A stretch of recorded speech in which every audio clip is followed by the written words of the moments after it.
கனவை காணச் செய்தார்கள்.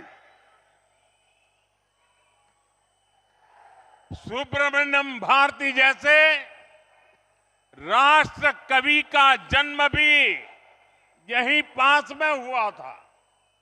आप सब जानते हैं सुब्रमण्यम भारती जी का जितना मजबूत रिश्ता तूतुकुड़ी से था, उतना ही मजबूत रिश्ता मेरे संसदीय क्षेत्र मेरी काशी से भी है।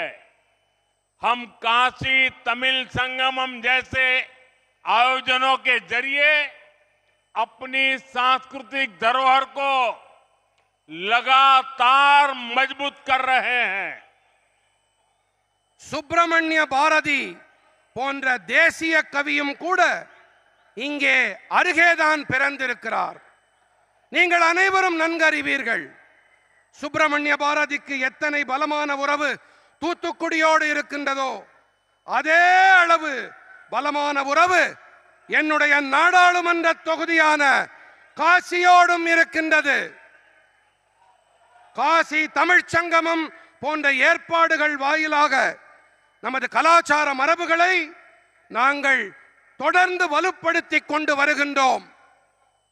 फ्रेंड्स, मुझे याद है पिछले वर्ष ही मैंने तूतुकुड़ी के प्रसिद्ध पर्ल्स बिल गेट्स को उपहार में दिए थे। वो पर्ल्स उन्हें बहुत पसंद आए थे।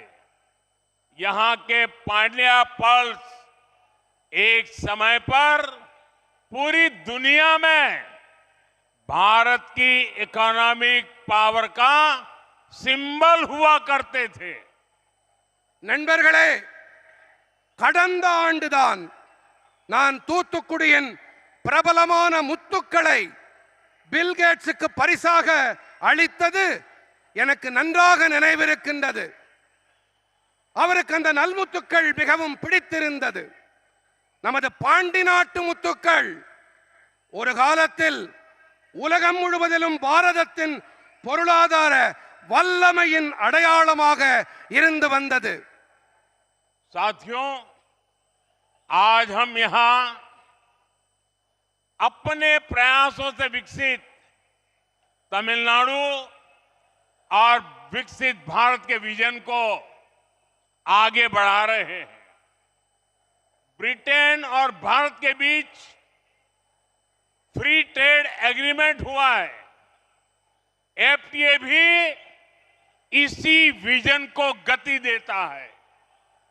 நண்பர்களே, இன்று நாம் இங்கே நமது முயற்சிகளின் காரணமாக வளர்ச்சியடைந்த தமிழ்நாடு மற்றும் வளர்ச்சியடைந்த பாரதம் என்ற தொலைநோக்கினை முன்னெடுத்து முன்னேறி கொண்டிருக்கின்றோம்.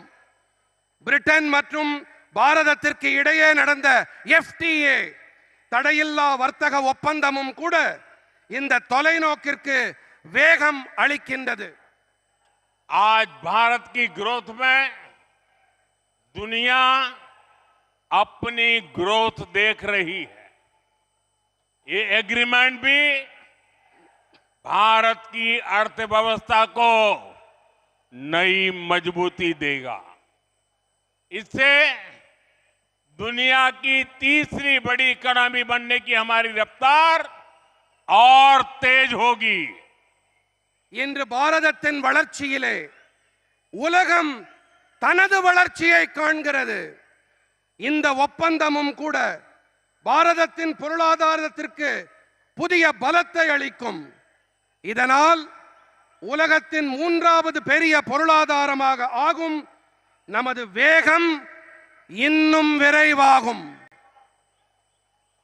साथियों, इस एफटीए एग्रीमेंट के बाद ब्रिटेन में बिकने वाले 99% भारतीय प्रोडक्ट्स पर कोई टैक्स नहीं लगेगा। ब्रिटेन में भारतीय चीजें सस्ती होंगी तो वहां डिमांड बढ़ेगी और यहां भारत में उन चीजों के निर्माण के लिए ज्यादा मौके बनेंगे। நண்பர்களே, இந்த ஒப்பந்தத்திற்கு பிறகு பிரிட்டனில் விற்பனையாகும் 99% பாரத நாட்டு பொருட்களின் மீது எந்த ஒரு வரியும் விதிக்கப்படாது. பிரிட்டனில் பாரத நாட்டு பொருட்கள் விலை மலிவானவையாக இருக்கும். அங்கே அவற்றுக்கான தேவை அதிகரிக்கும். அதே வேளையில் இங்கே பாரதத்திலே அந்த பொருட்களை உருவாக்க அதிக வாய்ப்புகள் உருவாகும். साथियों, भारत ब्रिटेन एफटीए से तमिलनाडु के युवाओं को, हमारे छोटे उद्योगों, एमएसएमईज को, स्टार्टअप्स को सबसे अधिक लाभ होगा। इससे इंडस्ट्री हो, हमारे मछुआरे भाई बहन हो, या फिर रिसर्च और इनोवेशन, सबके लिए फायदा ही फायदा है। நண்பர்களே, பாரதம் பிரிட்டன் நாடுகளின் தடையில்லா வணிக ஒப்பந்தம் FTA நம் நாட்டு இளைஞர்களுக்கு, நமது சிறு குறு நடுத்தர தொழில்துறைக்கு, நம்முடைய ஸ்டார்ட் அப்புகளுக்கு மிகுந்த ஆதாயத்தை ஏற்படுத்தி கொடுக்கும். இதனால் தொழில்துறையாகட்டும், நமது மீனவர்களாகட்டும், அல்லது ஆய்வுகள் மற்றும் புதுமைகள் படைத்தலாகட்டும், அனைவருக்கும் ஆதாயங்கள் கிடைக்கும். साथियों, आज भारत सरकार का मेक इन इंडिया और मिशन मैन्युफैक्चरिंग पर बहुत जोर है। आप सभी ने अभी ऑपरेशन सिंदूर के दौरान मेक इन इंडिया की ताकत देखी है। आतंक के ठिकानों को मिट्टी में मिलाने में मेड इन इंडिया हथियारों की बड़ी भूमिका रही है।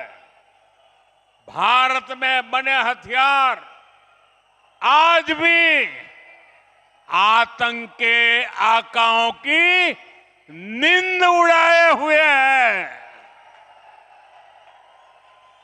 நண்பர்களே, இன்று மேக் இன் இந்தியா, இந்தியாவில் தயாரிப்போம் மற்றும் மிஷன் மேனுஃபேக்சரிங், இந்தியாவில் தயாரிக்கும் திட்டத்துக்கும் பாரத அரசு அதிக வலு சேர்க்கிறது. ஆபரேஷன் சிந்தூரின் போது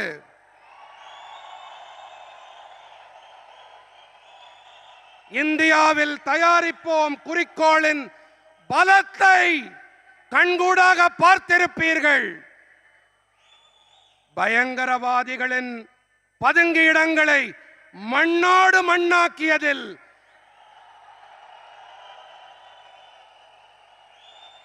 இந்தியாவில் தயாரிக்கப்பட்ட ஆயுதங்களின் பெரும் பங்களிப்பு இருந்தது. நம் நாட்டில் தயாரிக்கப்பட்ட ஆயுதங்கள் இன்றும் கூட பயங்கரவாதத்தை ஆதரித்தவர்களை தூங்க விடாமல் செய்திருக்கிறது. फ्रेंड्स,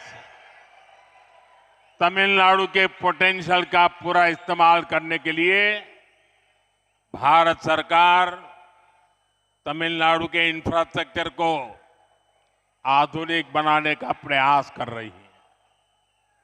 तमिलनाडु में हम